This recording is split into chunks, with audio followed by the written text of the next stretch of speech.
Hay un momento en la vida en el que te das cuenta de que alguien te está mirando directamente a los ojos y te está mintiendo. No con palabras, sino con sonrisas. Con felicitaciones vacías. Con esa manera tan particular que tienen algunas personas de tratarte como si fueras prescindible cuando en realidad saben perfectamente que sin ti no existiría nada de lo que están a punto de presentarse a cobrar. Yo tardé 3 años en llegar a ese momento. Y cuando llegó, fue en una sala de reuniones con paredes de cristal, con 12 personas mirando, con el logo de la empresa proyectado en la pantalla detrás de mi jefe mientras él sonreía y yo intentaba entender lo que acababa de escuchar. Pero antes de contarte cómo terminó todo, necesito que entiendas cómo empezó. Porque las traiciones de este tipo no ocurren de golpe. Se construyen despacio, ladrillo a ladrillo, mientras tú tienes la cabeza metida en tu trabajo y confías en que el sistema funciona como debería. Esta es mi historia. Si ya te ha pasado algo parecido, deja un comentario abajo contándome. Y si quieres seguir viendo historias como esta, suscríbete ahora y dale like al vídeo. Me ayuda más de lo que imaginas. Era un martes por la tarde cuando me llamaron a la sala grande. No era una reunión programada. Me llegó un mensaje directo de Rodrigo, mi gerente de área, que simplemente decía: Valeria, ¿puedes venir un momento? Sin hora. Sin asunto. Sin contexto. Ese tipo de mensaje que, cuando llevas suficiente tiempo en una empresa, ya aprendes a leer entre líneas. Lo ignoré 5 segundos, tomé mi libreta por costumbre, y fui. Rodrigo estaba sentado en la cabecera de la mesa larga. A su lado había una mujer de recursos humanos a quien yo conocía de vista pero con quien casi nunca había hablado. Se llamaba Inés. Tenía una carpeta cerrada sobre la mesa y no me miró cuando entré. Eso ya me dijo todo. Me senté. Rodrigo empezó con esa voz que usan los gerentes cuando han practicado lo que van a decir frente al espejo esa mañana. Tranquila. Medida. Ligeramente compasiva, como si lo que iba a decirme le doliera a él más que a mí. Valeria, hemos estado revisando la estructura del equipo de cara a la presentación del proyecto Helios ante el comité evaluador el próximo mes.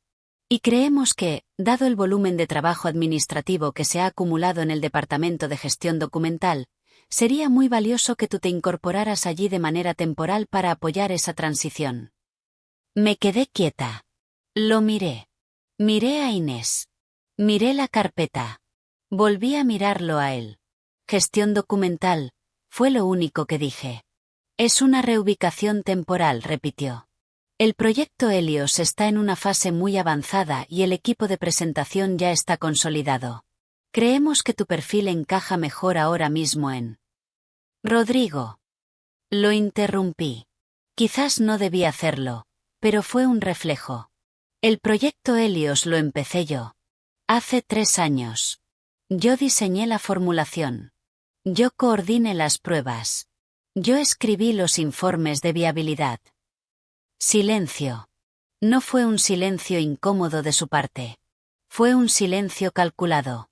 El tipo de silencio que alguien usa cuando ya sabe exactamente qué va a decir después y solo está esperando a que tú termines. Entendemos tu implicación inicial en el proyecto, dijo con ese tono, pero la dirección ha decidido que el equipo de cara a la presentación necesita un perfil más orientado a la estrategia comercial. La decisión ya está tomada. Inés abrió la carpeta entonces. Sacó una hoja. La deslizó hacia mí por la mesa.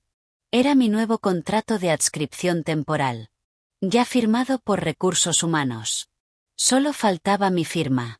Me quedé mirando ese papel durante lo que debieron ser 10 segundos, pero que a mí me parecieron 10 minutos.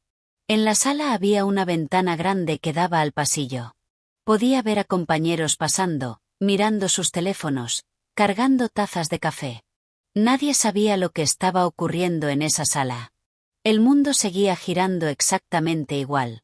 Y yo ahí sentada, con mi libreta en la mano, entendiendo que Rodrigo acababa de sacarme del proyecto de mi vida para mandarlo él a la presentación. No lloré. No grité. No tiré la carpeta. Cogí el papel. Lo leí de principio a fin. Volví a dejarlo sobre la mesa. Necesito tiempo para revisarlo, dije. Por supuesto, dijo Rodrigo, volviendo a sonreír. Puedes enviárselo a Inés antes del viernes. Me levanté. Agarré mi libreta. Salí de la sala. Y en el pasillo, mientras caminaba de vuelta a mi escritorio, sentí algo que tardé unos días en identificar correctamente. No era rabia, aunque también había rabia. Era esa sensación concreta y fría de que alguien acaba de apostar todo su futuro profesional a que tú no tienes nada con lo que defenderte. Rodrigo no sabía que sí tenía. Para que entiendas lo que significaba el proyecto Helios, tengo que llevarte 3 años atrás. Porque este tipo de historias nunca empiezan con la traición. Empiezan con el trabajo. Con el trabajo que nadie ve mientras lo estás haciendo. Yo llevo más de 12 años en investigación farmacéutica. No soy doctora. No tengo un doctorado colgado en la pared. Soy investigadora de formulación, lo que significa que mi trabajo consiste en encontrar la manera de que un principio activo, es decir, el componente que cura o trata algo, funcione de la manera más estable, más segura y más eficiente posible dentro de un medicamento. Es trabajo de laboratorio, pero también es trabajo de mesa. Es química, pero también es lógica, es paciencia y es una cantidad absurda de documentación. 3 años antes de esa sala de reuniones, la empresa había identificado una oportunidad. Existían ciertos contratos públicos de suministro farmacéutico, contratos con administraciones regionales y organismos sanitarios, que históricamente se perdían porque los competidores ofrecían formulaciones más baratas. No mejores. Más baratas. La dirección lanzó una propuesta interna. Si alguien era capaz de desarrollar una formulación de bajo coste que mantuviera los estándares de calidad y estabilidad requeridos, la empresa podría optar a una cartera de contratos valorada en torno a 4 millones de euros. Nadie en el departamento levantó la mano de manera entusiasta. Este tipo de proyectos de optimización de coste tienen fama de ser un callejón sin salida técnico. Conseguir que algo sea más barato sin que pierda calidad es mucho más difícil de lo que parece desde fuera. Requiere trabajar con proveedores distintos, probar excipientes alternativos, hacer ajustes microscópicos en procesos que llevan años funcionando de una manera determinada y que nadie quiere tocar porque si algo falla, el problema es tuyo. Yo levanté la mano. Lo hice porque había leído un par de estudios sobre formulaciones similares en mercados latinoamericanos donde ciertos excipientes alternativos, es decir, los componentes del medicamento que no son el principio activo pero que ayudan a que funcione bien, habían demostrado resultados equiparables a los estándares europeos a una fracción del coste.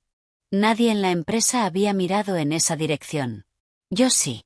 Rodrigo era mi gerente en aquel momento, y cuando le presenté la propuesta, me dijo que adelante, que le parecía interesante, que tenía su apoyo. Me asignaron un presupuesto modesto, acceso al laboratorio en horas no punta, y ningún ayudante fijo. Lo que en la práctica significaba, si funciona, bien. Si no funciona, fue tu apuesta personal y nadie tiene nada que ver con eso. Así empecé. Los primeros 6 meses fueron de prueba y error casi puro. Trabajé con 4 combinaciones distintas de excipientes. 3 no funcionaron. La cuarta mostró resultados prometedores en estabilidad a temperatura ambiente, que era uno de los requisitos clave para los contratos públicos porque muchos de los centros de distribución no tienen cadena de frío garantizada. Ese fue el primer hito real, una formulación que se mantenía estable sin refrigeración durante el periodo de vida útil requerido. Lo documenté todo. Cada prueba. Cada resultado. Cada ajuste. Cada versión del proceso. Y aquí viene algo que puede parecer un detalle técnico menor pero que, en retrospectiva, fue la decisión más importante que tomé en toda mi carrera. Desde el principio del proyecto, yo tenía un protocolo personal de trabajo que había desarrollado durante años. Guardaba versiones de todos mis documentos de investigación en un servidor externo privado antes de subirlos a los archivos corporativos internos. No lo hacía por desconfianza hacia la empresa. Lo hacía porque en una ocasión anterior, años atrás, un fallo de sistema había borrado semanas de documentación y había aprendido la lección. Era un hábito de higiene profesional, como guardar un borrador antes de enviarlo. Cada vez que terminaba un informe, una versión de metodología, un registro de resultados, primero lo guardaba en ese servidor externo con la fecha y la hora exactas grabadas en los metadatos del archivo. Luego lo subía al sistema interno de la empresa. El sistema interno registraba la fecha de subida. El servidor externo registraba la fecha de creación original. 2 registros independientes. 2 rastros del mismo trabajo. No lo hacía pensando en Rodrigo. No lo hacía pensando en que algún día necesitaría defenderme. Lo hacía porque soy metódica y porque los datos son lo único que no miente cuando todo lo demás puede ser interpretado de distintas maneras. El segundo año trajo los ensayos de escalabilidad. Es decir, demostrar que lo que funcionaba en el laboratorio podía replicarse a escala industrial sin perder sus propiedades. Este es el punto donde muchas formulaciones prometedoras mueren. Lo que funciona en un tubo de ensayo no siempre funciona en un tanque de 500 unidades. Coordiné durante ese año con 2 proveedores externos, mantuve correspondencia técnica con un laboratorio colaborador, revisé y ajusté el proceso 4 veces, y produje un dossier de validación de 90 páginas que básicamente demostraba que la formulación era reproducible, estable y viable a escala comercial. Ese dossier tenía mi nombre en cada página. En el encabezado, en el pie de página, en las firmas de autoría de cada sección. Era el documento más importante del proyecto. El tercer año fue el de los números. Con la formulación validada, trabajé con el equipo de costes para construir el modelo económico que demostraba el ahorro real frente a las formulaciones actuales. Ese ahorro era el argumento central para los contratos públicos. Si podíamos ofrecer el mismo producto con la misma calidad a un coste menor, el precio de oferta bajaba y la empresa se volvía competitiva en una licitación donde antes ni siquiera entraba a concursar. Calculamos que la formulación permitía reducir el coste de producción en torno a un 35% por unidad. Sobre el volumen de los contratos a los que se optaba, eso representaba una ventaja competitiva de precio significativa, suficiente para ganar contratos que sumaban aproximadamente 4 millones en ingresos nuevos anuales. 4 millones. Ese era el número que hacía que el proyecto Helios fuera importante. No como experimento técnico. Como negocio. Y Rodrigo, que durante 3 años había firmado mis informes como responsable de área, que había estado en las reuniones de seguimiento, que sabía perfectamente lo que ese proyecto valía, decidió un mes antes de la presentación que él iba a ser quien se pusiera frente al comité evaluador a contarlo. Solo que no iba a contarlo como el supervisor que había apoyado el proyecto desde su posición de gestión. Iba a contarlo como si fuera suyo. Como si lo hubiera desarrollado él. Porque cuando revisé los documentos del proyecto Helios en el sistema interno corporativo una semana después de mi reunión con él, los documentos ya no tenían mi nombre. Tenían el suyo. Esa noche, en casa, abrí el ordenador y entré al sistema corporativo desde el acceso remoto que todos los investigadores tenemos para trabajar desde casa. Busqué el proyecto Helios en el repositorio interno. El dossier de validación principal, 90 páginas, ya no tenía mi nombre en ninguna parte. El autor aparecía como Rodrigo. La fecha de creación aparecía como reciente, de las últimas 2 semanas. El historial de versiones del documento, que en el sistema interno debería mostrar cada modificación, aparecía limpio. Como si el documento hubiera existido siempre así. Seguí buscando. Los informes de resultados de la primera fase, los registros de los ensayos de escalabilidad, el modelo económico, el resumen ejecutivo que yo había escrito para la dirección. Todo tenía su nombre. O no tenía nombre. O simplemente había desaparecido del repositorio y en su lugar había versiones nuevas de los mismos documentos, reformateados, con distinta tipografía, con otra estructura, pero con el mismo contenido. Mi contenido. Sin mi nombre. Me quedé mirando la pantalla mucho tiempo. No llamé a nadie. No escribí un correo furioso. No publiqué nada en ningún sitio. Lo que hice fue abrir mi servidor externo privado. Ahí estaba todo. Cada documento, cada versión, cada informe, con sus metadatos intactos. Fecha de creación, hora exacta, nombre de autora. 3 años de trabajo con su firma digital invisible grabada en cada archivo. El servidor externo no era propiedad de la empresa. Yo no lo había construido como medida de seguridad contra nadie. Pero existía.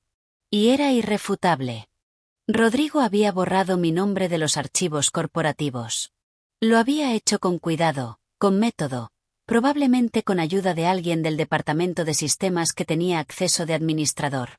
Había pensado en todo excepto en una cosa, que los metadatos de los archivos que yo había guardado fuera del sistema corporativo no los podía tocar. Eran míos. Estaban en un servidor que él no conocía y al que no tenía acceso. Comprendí que tenía dos opciones. La primera era ir a recursos humanos, a dirección, a alguien interno, y denunciar lo que había pasado de manera inmediata. Protesta formal. Reuniones. Defensas.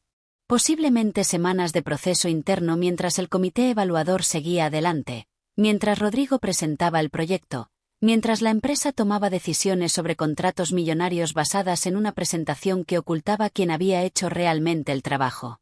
La segunda era esperar. No esperar de manera pasiva. Esperar con inteligencia. El comité evaluador no era un comité interno de la empresa.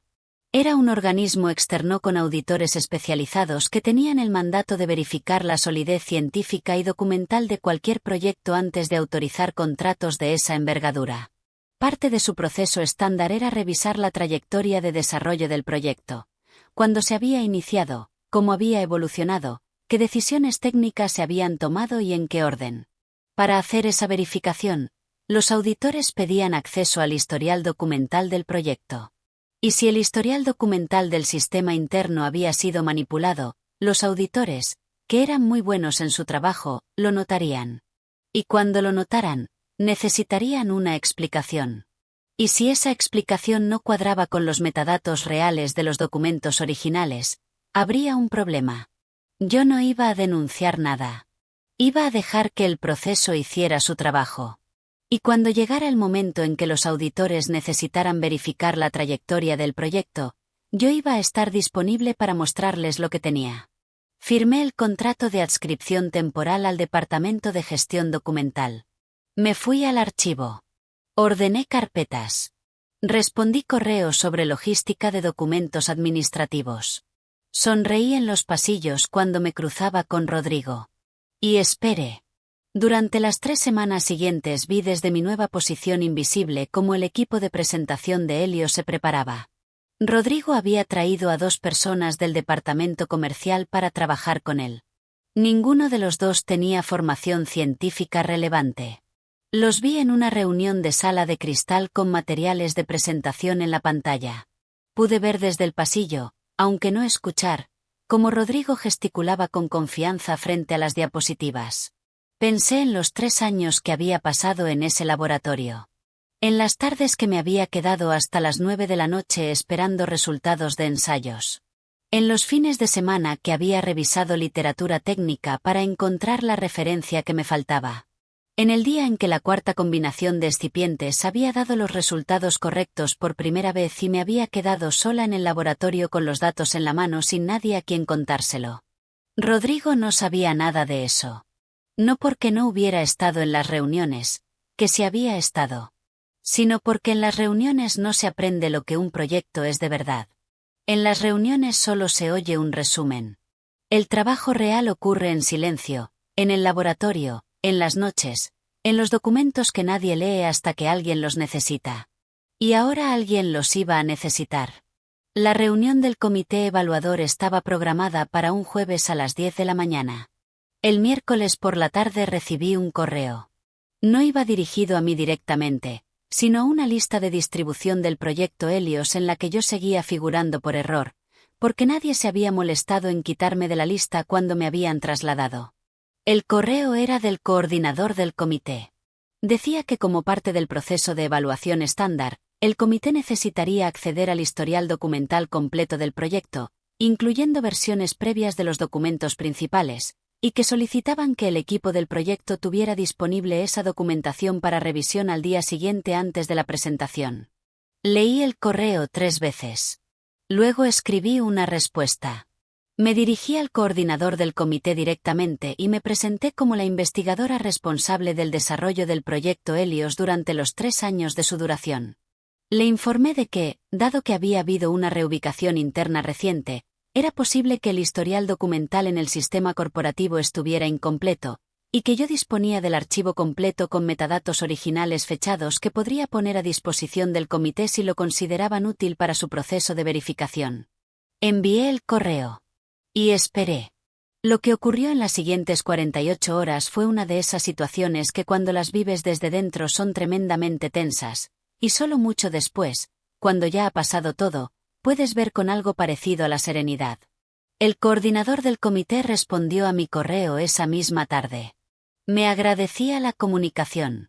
Me informaba de que el comité efectivamente agradecería tener acceso al historial documental completo y que debería ponerme en contacto con el equipo de evaluación al día siguiente por la mañana, antes de la presentación, para facilitar esa documentación. A los 20 minutos de ese correo, recibí una llamada al móvil. Era Rodrigo. No cogí el teléfono. Me llamó 3 veces más en la siguiente hora. Después me escribió un mensaje que decía: Valeria, necesito hablar contigo urgentemente sobre mañana. Por favor, llámame. No respondí. A las 8 de la tarde, el director de operaciones, que era el superior directo de Rodrigo, me llamó al móvil. Esta vez sí contesté. Tenía una voz que yo conocía bien, la voz de alguien que acaba de recibir información que no esperaba y que todavía está procesando qué significa exactamente. Me preguntó si podía explicarle qué había querido decir en mi correo al comité cuando hablaba de que el historial documental podía estar incompleto. Le expliqué con calma que durante el desarrollo del proyecto yo había mantenido un protocolo de archivo personal en el que todas las versiones de los documentos de investigación habían quedado guardadas con sus metadatos originales, y que esos metadatos mostraban fechas de creación y autoría que podían no coincidir con lo que figuraba actualmente en el sistema interno corporativo. Silencio. Luego me preguntó: ¿qué quieres decir exactamente con que no coinciden? Le dije que me parecía que ese era un detalle que el comité evaluador estaba en mejor posición para analizar de manera imparcial, y que yo simplemente había informado al coordinador de que disponía de documentación que podría ser útil para su verificación. Más silencio.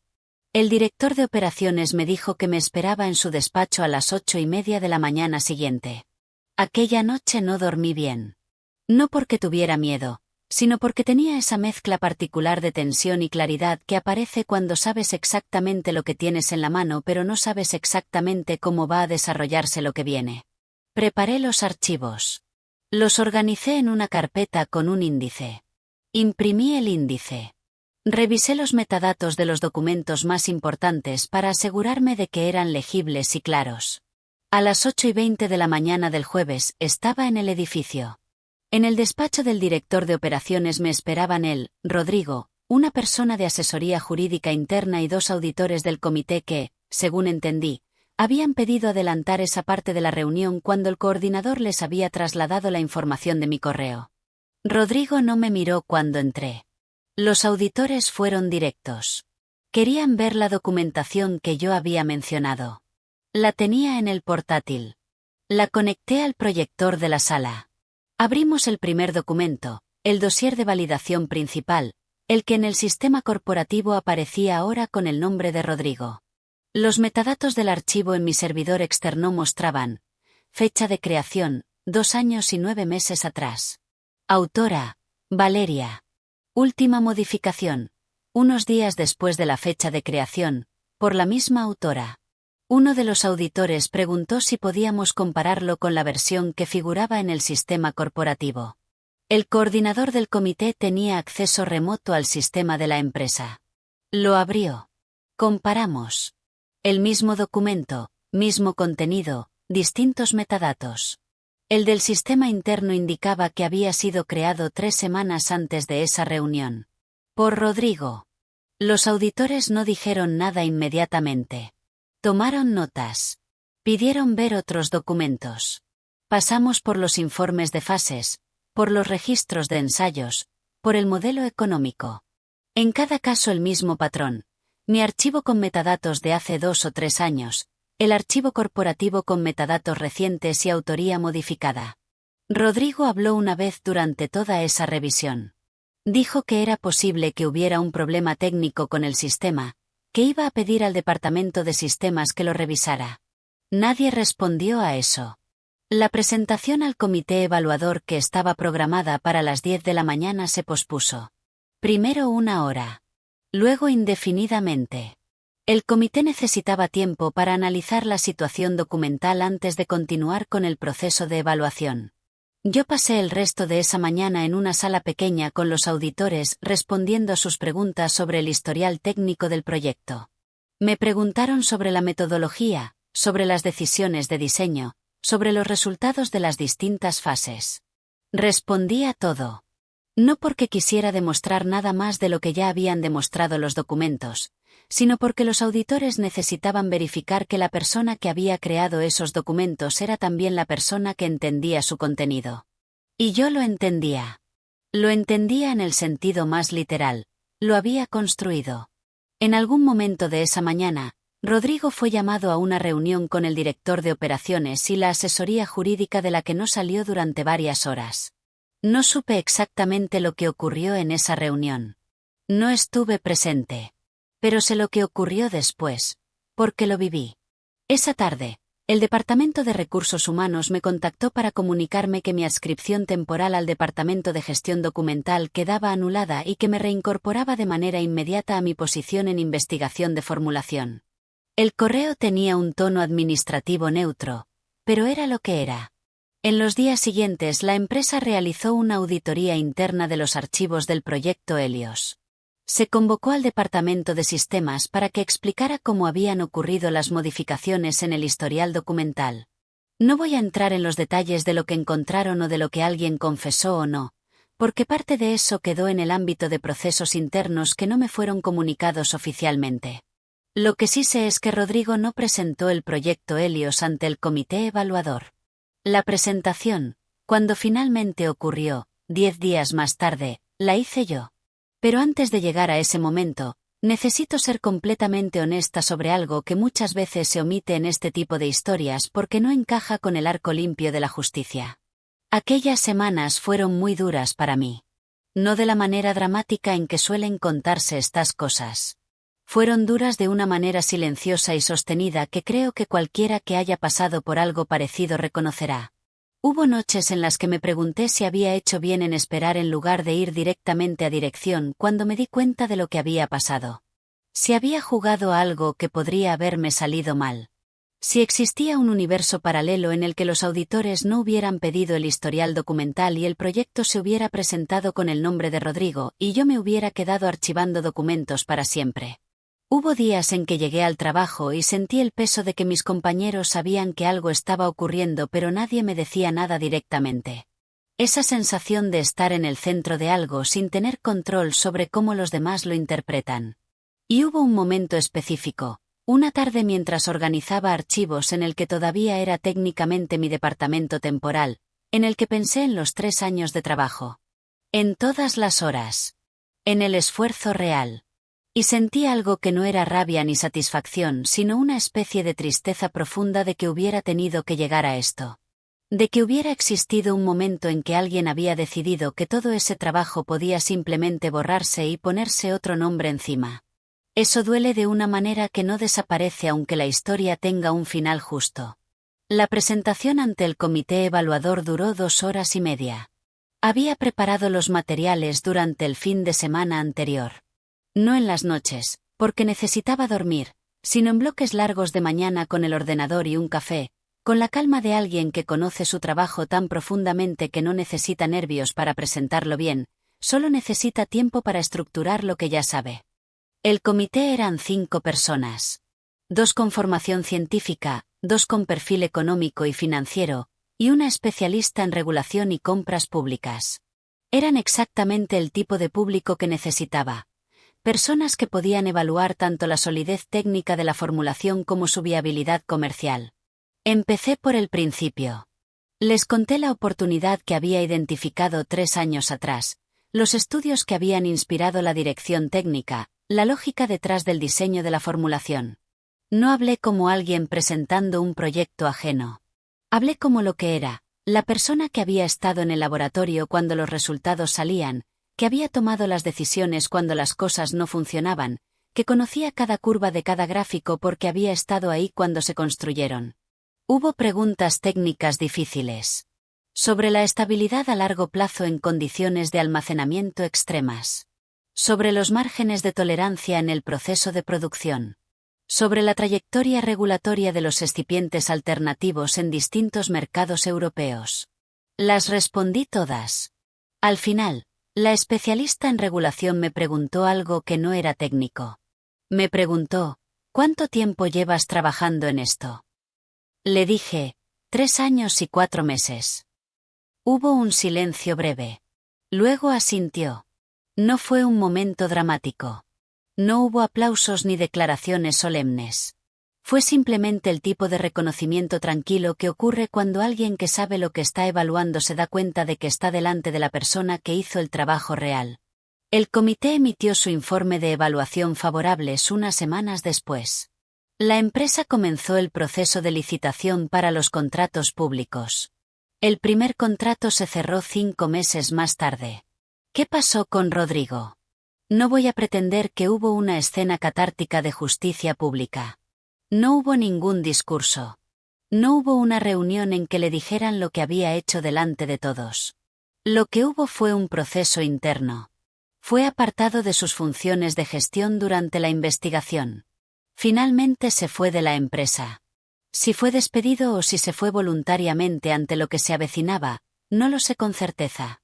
Las empresas farmacéuticas son discretas con esas cosas. Solo sé que un día su nombre desapareció del directorio corporativo y nadie habló de él en voz alta. Lo que sí ocurrió de manera más visible fue que la empresa, como parte de las correcciones que siguieron a todo esto, revisó sus protocolos de autoría y documentación de proyectos. Se implementó un sistema de registro de contribuciones de investigación que hacía mucho más difícil que algo así pudiera volver a ocurrir sin dejar rastros evidentes. Me pidieron que formara parte del comité que diseñó ese protocolo. Eso fue, de alguna manera, más satisfactorio que cualquier escena de confrontación. Unos meses después de todo esto recibí una oferta de otra empresa, una organización más grande, con un equipo de investigación mejor dotado y un cargo con más responsabilidad. La acepté. No porque me fuera mal en la empresa donde había trabajado esos años, sino porque cuando eres la persona que diseñó un sistema que protege a otros investigadores del tipo de cosa que te ocurrió a ti, es un buen momento para empezar algo nuevo. Mi jefe actual, que es una mujer, fue la primera que me preguntó en la entrevista de trabajo no qué proyectos había liderado, sino cómo los había documentado. Cuando le expliqué mi sistema de archivo con metadatos externos, sonrió y me dijo que era exactamente el tipo de rigor que buscaban. Llevo casi 1 año en esa empresa. El trabajo es exigente y bueno. ¿Qué me llevo de todo esto? No una lección de venganza. No una estrategia para destruir a las personas que te hacen daño. Me llevo algo más simple y más duradero.